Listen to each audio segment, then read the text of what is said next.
guys, and welcome back to my channel. If you're new to my channel, I upload videos every Wednesday. I do a little bit of everything. I do love fashion videos, DIY videos, so I feel like I do a little bit of everything. So today we are going to be making a Valentine's Day care package. I'm personally going to be making mine for my nieces and nephews. They live about 2.5 hours away from here. But you could do one for your significant other, for a friend, for whoever you want. So we're gonna head on over to Walmart to get some Oreos because I was thinking about making them some Oreo balls just because that is their favorite. For Christmas, I was supposed to make Oreo balls, but I made cake pop and I thought they were gonna like them, but that was not the case. I'm going to use cream cheese. I'm using 2 because I am using 2 packages of Oreo, but if you're only going to do 1, you want to go ahead and use 1. I have my Oreos right here. We are going to need a blender, and instead of making Oreo balls, I'm going to try to do these shapes just because I want something different since it's Valentine's Day. I love using almond bars because it's so easy to work with and I like the flavor. And then I am going to use some red candy melts that I have. This is what I'm gonna use to melt my chocolate. I got this one at Walmart. I love using it just because it's really easy. But if you don't have one of these, another great way to melt your chocolate is by using a pot. You fill it with water and then you grab another one and you turn it on, obviously. And you put the chocolate in here. The water is going to make the chocolate melt. You do want to be careful not to get any water in your chocolate just because that will mess everything up. We're going to use some coconut oil. I like using coconut oil and putting it in the chocolate just because it thins it out and it's easier to work with. But if you don't have coconut oil, it's not that big of a deal. I just feel like it's a thicker chocolate consistency when you don't thin it out by using coconut oil. So I went ahead and left my cream cheese kind of at room temperature for 15 minutes. If anything, I would recommend 20 minutes just because it makes it so much easier to work with. But we're gonna go ahead and start with our Oreos. We're just gonna go ahead and break them into the blender.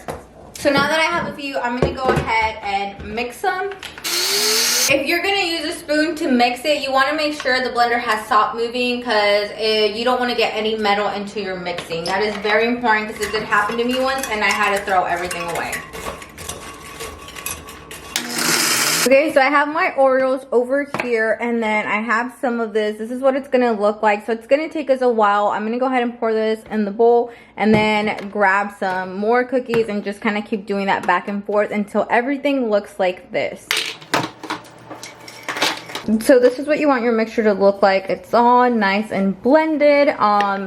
Next we're gonna go ahead and grab our cream cheese. We're gonna mix it in there and we're gonna make some Oreo balls. I am gonna try these out. I don't know if they'll work, but if it doesn't, I'll just make your typical Oreo balls. So you can go ahead and put some gloves on if you like. I don't have any gloves, but these are for my family, so they don't really mind if I use my hands. My hands are clean though, but we're gonna go ahead and do that now.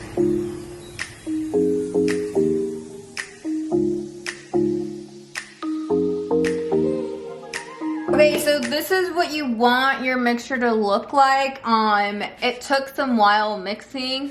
It is very time consuming, like I said, or very tiring. So this is where you would start making your Oreo balls if that is what you're gonna do. This is usually what I do to start making Oreo balls, but today I'm gonna go ahead and use this.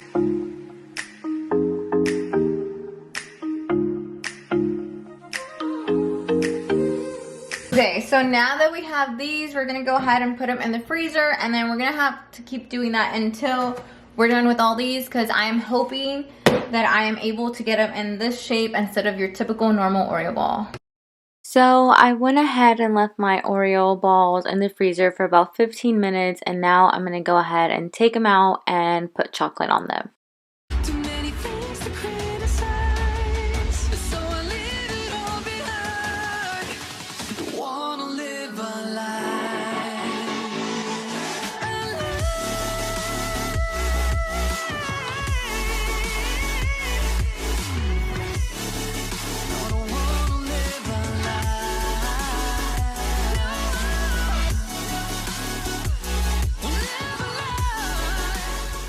Unfortunately, I didn't put enough chocolate to cover my Oreo ball, but it still looks cute. But just make sure you put more chocolate on yours.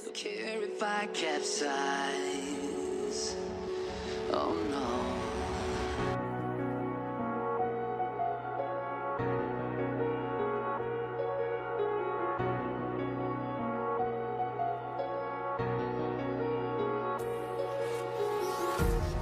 empty hearts and neon lights. They're playing with my mind. Gotta get out of here tonight.